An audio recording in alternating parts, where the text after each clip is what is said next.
Let us talk about the stock market efficiency.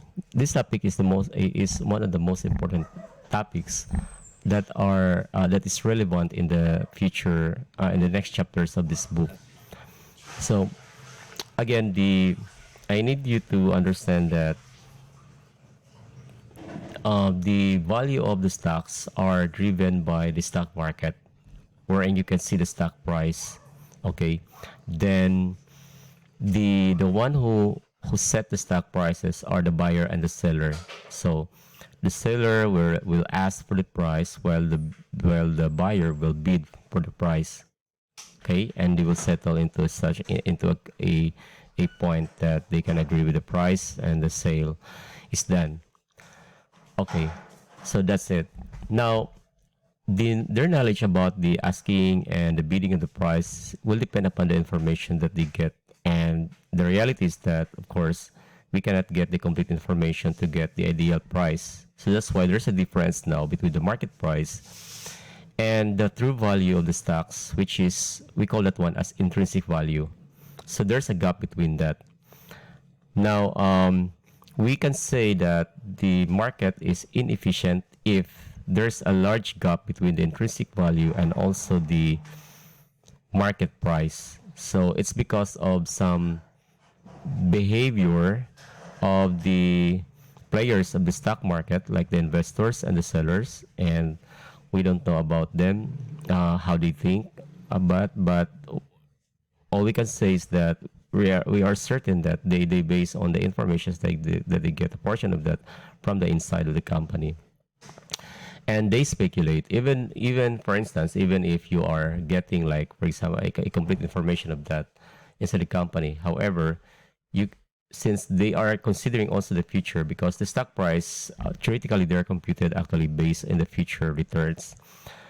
So who knows about the future? Of course, nothing. So now it depends upon the perspective now on the sellers and the buyers. What's the future of the shares of stocks? So they get into negotiation and they have to agree with the price, and that's how it works. So the problem is that sometimes the intrinsic value of the stocks might be too low from the market price. So that would create as what you call that bubble that would lead to some depression, recession. Okay, like that. That's what happened in 2007, 2008. So overvalued mortgage prime securities.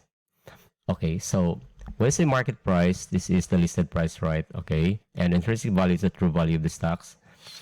The equilibrium price, the price that balances between the seller at any given time. So the stocks is in equilibrium, the price remains relatively stable until new information becomes available. So, meanwhile, it's rare.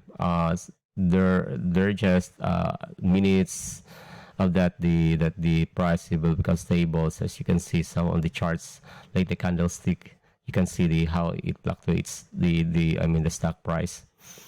Now, sufficient market is a market in which prices are close to intrinsic value. So that's how, if the decision or if the perspective of the sellers and buyers will get into the, but of course, who knows about the intrinsic values of the stocks? So it's also, if we compute the intrinsic value of the stocks, it will based upon the theory that's provided by some jurists, of course, in this book, and we can compute that. And there's another market, there's another price that is a speculative price. So the gap again will create some what they call inefficient. The reason of that is inefficiency market. So that's the what we call the efficient market. Okay.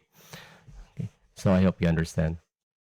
Okay. Now let's jump to the diagram that um it describes that there is an efficiency continuum with the market for some companies. So some are efficient, some are not, and it depends upon the information. So if those stock analysts are having information, usually for the large companies, so they can get the intrinsic value near to the market price. Now, when there is a market inefficiency, it means to say that there is a significant lack of information. Buyers are not confident in buying shares of stocks, so they held. That's why there is what they call the bear market, like that. So they are going to hold their investments and there are no more on there could be lesser transactions that is happening. Okay, so that's how it is, depending upon how well some analysts and investors, they must have some what you call better communications on how to provide some efficient, more efficient the market for the stock.